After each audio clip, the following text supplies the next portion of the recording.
It's been a long day without you, my friend, and I'll tell you all about it when I see you again. Good afternoon, Lincoln Academy. Hey, happy to be here on our first community meeting for the year. It's been a great couple of weeks. I've really enjoyed seeing you all, even behind masks. It's certainly made me smile. I'm learning how to smile with my eyes. I don't think I have it quite down yet, but enjoy the community meeting today. Thanks for all your hard work, and we'll look forward to seeing you again on campus here tomorrow and Thursday. Have a great day. Bye.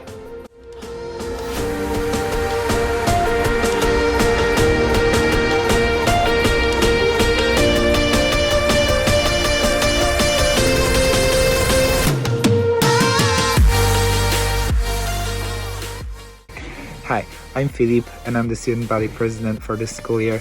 The past few months have been wicked strange and confusing for everyone, but now that we are coming back as a community, we can focus on the positives of this school year and things that we can control, like classwork, clubs, shout out to my MUN and debate buddies, sports, shout out to my soccer pals and all the other athletes, as well as other things going on at school. Don't hesitate to get involved, especially you freshmen. I can't wait to see you all in the halls. I mean, the ones with last names between M and Z, because, yeah. See you in school.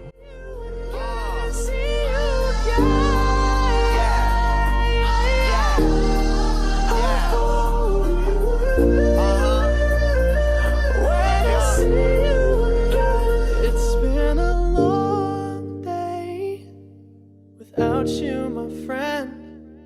And I'll tell you all about it when I see you again. We've come a long way from where we began. Oh, I'll tell you all about it when I see you again. When I see you again.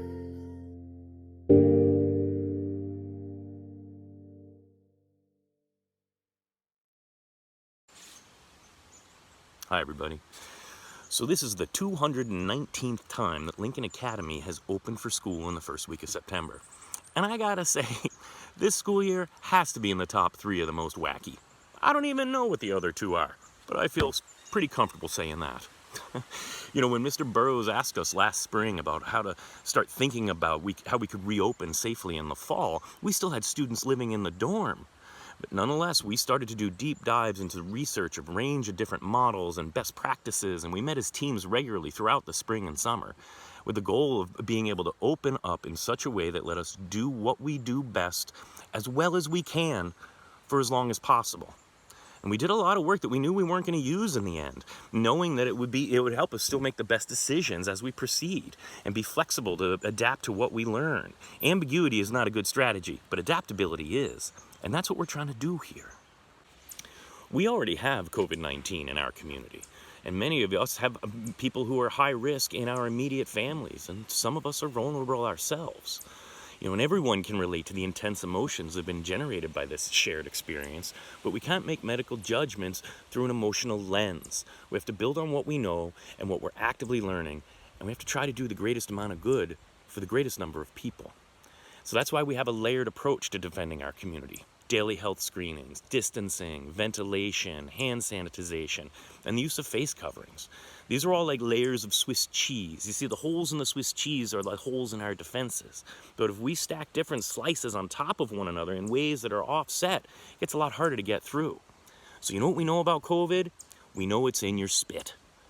Look, I'm a registered nurse. I know, and it's part of my job to know more about bodily fluids than is ever polite to share publicly. But there it is. COVID can live in your spit without you knowing it for up to 2 weeks, and you can shed it the whole time.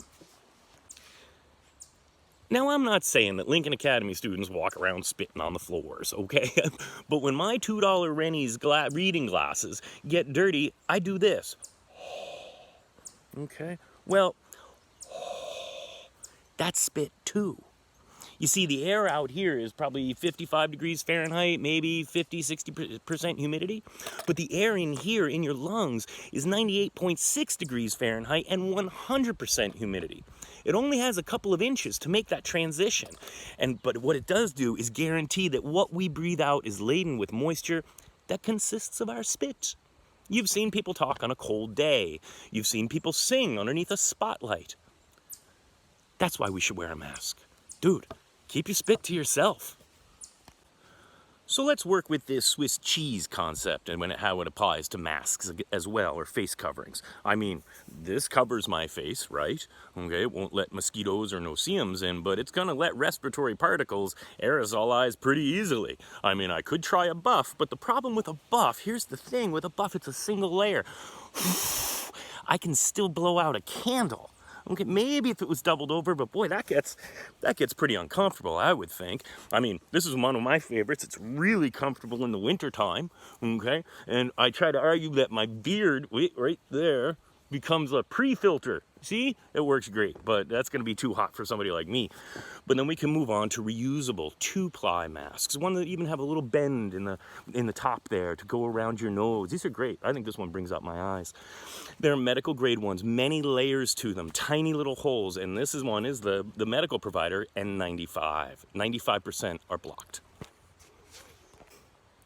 But all of this effort really is for nothing if we can't abide or don't abide by the guidelines that we're trying to lay out for the LA community. We know it's inconvenient. We can't control your lives. We don't want to. But when you're on campus, you got to follow the rules. I remember at last year's graduation, I kept telling people that the top of Academy Hill is a hug-free zone. No hugs. But as soon as you pull out of here, you can hug, cry, share food, take group selfies, whatever. But not here, please. We're doing our best to try to manage this outbreak and trying to keep ourselves open as long as we can. Look, if you have questions, come by the health center anytime. I love to nerd out on medical stuff, even if I don't know the answers all the time. And so I leave you this week by asking you to remember that kindness is cool. Compassion is a verb, and it's contagious too. And community matters. I'm glad you're a part of this one.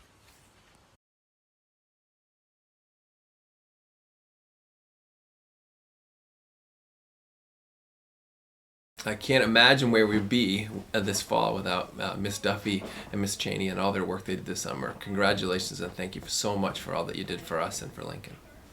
I want to thank Ms. Duffy and Ms. Cheney for their tireless work over the summer. They were amazing. They worked hard every day, all summer, to get us all ready for this school year. So thank you, ladies. So in a summer of heavy lifting, I think it's important to single out people who did significant work. And Kelly Duffy and Stephanie Cheney did massive amounts of work this summer.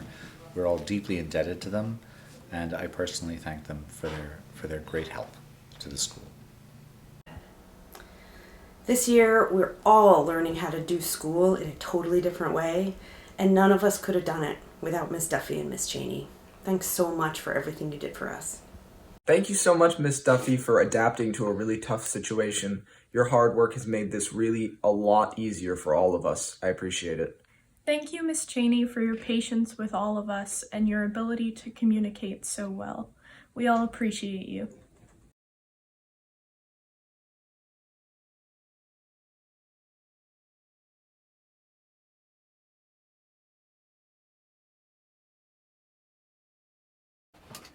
Welcome back, LA Eagles. The LA Pride program is ready to help promote school spirit and contribute to a positive school climate here at LA. As usual, Pride cards will be drawn weekly starting next week for the great things you do, and be sure to know that quote of the week because I love handing out $2 bills.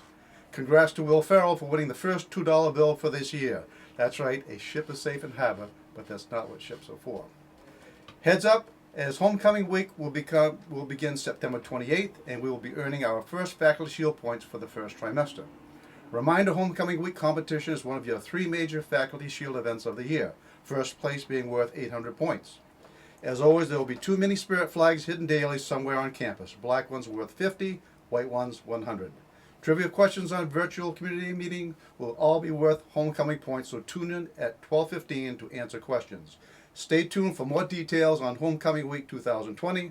Remember, we are LA, so let's have a great year and let's make LA better together in 2020 and 2021.